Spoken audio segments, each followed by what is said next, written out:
শুভ দুপুর। দেখেন আজকে কি নিয়ে আসছি। এগুলো হচ্ছে কুচু চিংড়ি। তো কুচু চিংড়ির সাথে আবার মসুরের ডাল, এই দুটো কিন্তু একসাথে মিক্সড করে একটা বড়া তৈরি করব। তো দেখেন প্রথমে আমি এটাকে ভালো মানে ডালটাকে ভালোভাবে ধুয়ে ব্লেন্ড করে নিয়েছি। তো এর মধ্যে আমি মশলাগুলো দিয়ে দিচ্ছি। তো এখানে দিলাম আদা রসুন মানে বাটা দিয়ে দিয়েছি, পেঁয়াজ কুচি, কাঁচামরিচ কুচি, হলুদের গুঁড়ো, ধনিয়ার গুঁড়ো, লবণের গুঁড়ো। আর এগুলো তো আসলে বলতেও হবে না, কারণ আমরা প্রায় সবাই জানি।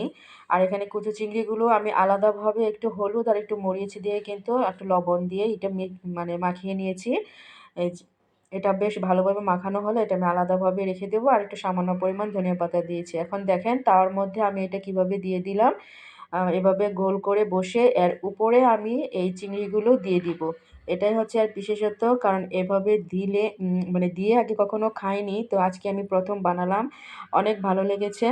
তো এভাবে করে প্রত্যেকটা বড়ার উপরে আমি এভাবে বিছিয়ে দিব। মেশানো হয়ে গেলে এটা বাস একটা পিঠ যখন মচমচে হয়ে ভাজা হবে তখন আমি এটাকে উল্টিয়ে আরেকটা পিঠ দিয়ে দিব।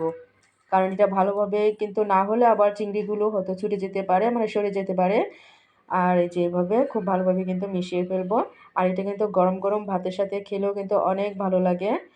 তো যাই হোক, আমার এই এইটা তৈরি করার সময় আমার আসলে বরের কথা খুব মনে পড়ছে। ওর আসলে এটা খুব পছন্দের একটা খাবার, কিন্তু সে এখন দুপুরে অফিসে বাইরে খায়। তো এখন সে খেতে পারবে না, তার জন্য একটু খারাপ লাগছে। সমস্যা নেই, রাত্রেবেলা আসলে তাকে আমি গরম গরম ভাতের সাথে বানিয়ে দেবো, সে খাবে।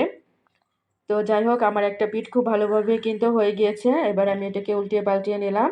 দেখেন খুব মচমচে কিন্তু হয়ে গেছে। আর এটা এত মজার হয়েছে। আর চিংড়ির ওই পাশটা কিন্তু খুব ভালোভাবে ভাজা হয়ে যাবে। আর এভাবে করে খেলে কিন্তু আসলে অনেক ভালো লাগে। আর এটাতে কিন্তু প্রচুর প্রচুর তেল টানে। কারণ যে যে কোনো বড়ার মধ্যেই কিন্তু ভাজা পোড়ার মধ্যে কিন্তু তেল লাগে। তো যাই হোক, তেল যতই লাগুক, খাবারের জিনিস তো একবার খেলে কিন্তু সেভাবেই খেতে হয়। আর ভালোও লাগে, মজাও লাগে। তো যাই হোক, আমার এটা হয়ে গিয়েছে। এটাকে এখন আমি উঠিয়ে ফেলবো। তো রেডি হয়ে গেল আমার কুচু চিংড়ি ডালের বড়া। এই যে দেখেন একদম চিংড়িগুলো দেখা যাচ্ছে। তো খুব মজার হয়েছে খেতে। তো ভিডিওটি যদি ভালো লেগে থাকে ফলো দিয়ে পাশে থাকবেন। ধন্যবাদ সবাইকে।